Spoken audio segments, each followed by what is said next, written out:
Assalamualaikum warahmatullahi wabarakatuh.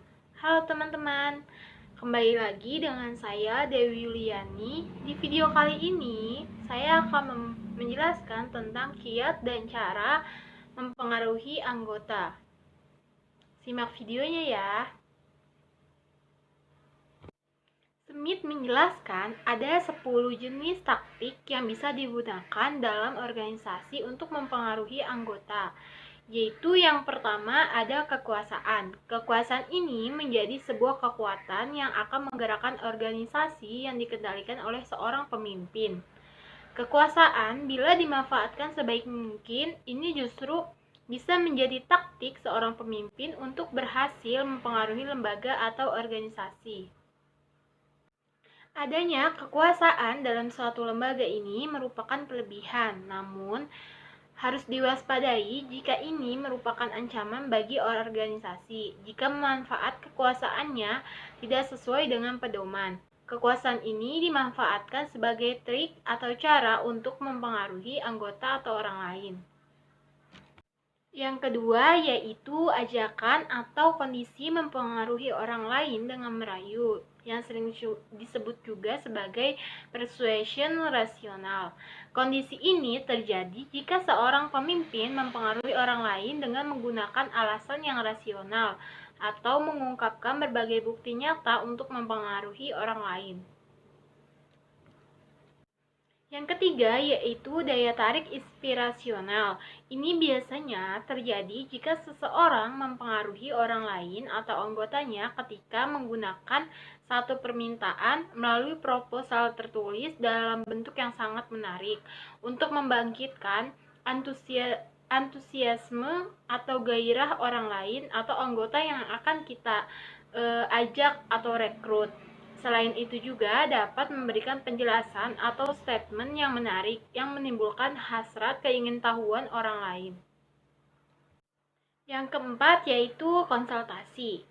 Konsultasi ini merupakan taktik yang biasanya dimanfaatkan jika seseorang mempengaruhi orang lain dengan cara konsultasi, dengan mengajak dan melibatkan orang lain untuk menjadi target berpartisipasi dalam pembuatan suatu program atau rencana untuk dilaksanakan di lembaga yang kita punya. Nah, melalui konsultasi ini, duduk bersama, kemudian kita tuangkan bagaimana mempengaruhi mereka dengan cara mengajak dan merubah situasi, sehingga mereka merasa diikutsertakan. Yang kelima, yaitu ada incritation, atau yang disebut juga kata-kata yang menyenangkan atau rayuan gombal. Ini tuh biasanya terjadi jika seseorang mempengaruhi orang lain dengan mengeluarkan kata-kata yang menyenangkan perasaan orang lain, atau disebut juga biasanya itu dengan rayuan manis, dengan memberikan pujian atau sikap persahabatan dalam memohon sesuatu, sehingga orang yang akan kita rekrut atau anggota yang akan kita pengaruhi itu mau mengikuti apa yang kita perintahkan. Yang keenam yaitu personal impulse atau daya tarik pribadi, daya tarik yang dimiliki kita.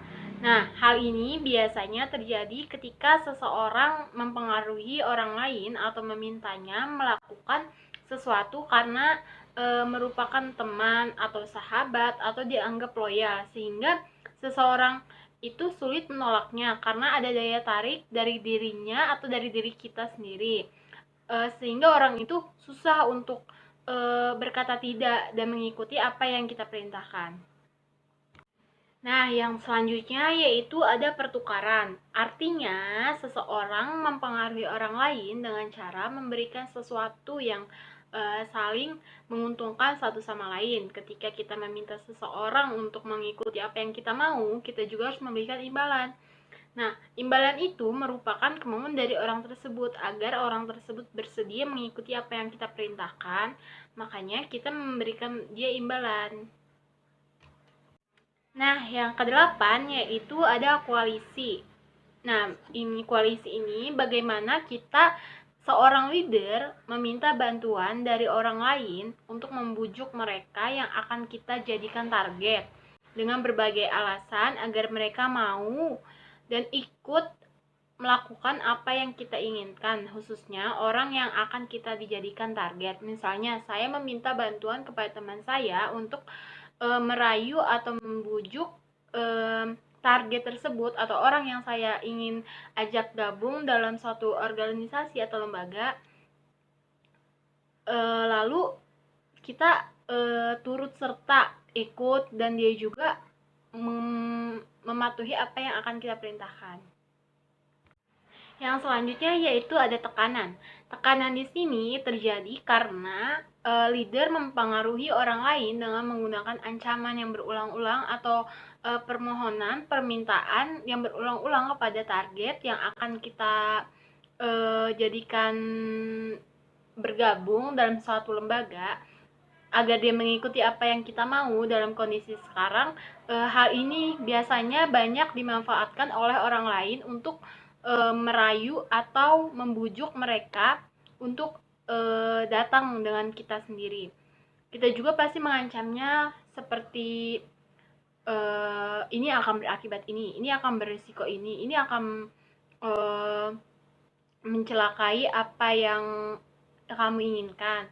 Nah, jadi dari situ mereka mempunyai hasrat untuk bergabung, dengan ancaman-ancaman itulah yang membuat mereka untuk bergabung. Nah, yang terakhir yaitu ada legitimasi atau pengesahan.